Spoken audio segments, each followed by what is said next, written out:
Bridge બનાવવું અઘરું હતું. 90 ડિગ્રી આવે છે ને એટલે 80 ટન છે અને સર ક્યાંથી ટન છે?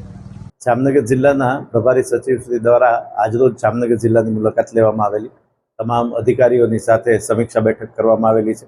માનનીય પ્રભારી સચિવ શ્રી દ્વારા તાજેતરની ભારે વરસાદની પરિસ્થિતિને ધ્યાને લઈ અને વિશદ ચર્ચા કરવામાં આવી છે. તમામ અધિકારીઓની સમીક્ષા કરવામાં આવી છે. તમામ અધિકારીઓને રોડ, રસ્તા અને પુલોની પરિસ્થિતિ વિશે માહિતી મેળવી અને પોતે જાત મુલાકાત લઈ અને જર્જરિત મકાન, જર્જરિત પુલ અને અન્ય ચોમાસાને લગતી પરિસ્થિતિને ધ્યાને લઈ અને કરવાની થતી કામગીરીની જિલ્લા વહીવટીતંત્ર દ્વારા પણ કરવામાં આવેલી કામગીરીની સમીક્ષા કરવામાં આવી છે તથા કામગીરીને તુરંત રીતે નિકાલ કરવા માટે પણ સૂચના આપવામાં આવી છે.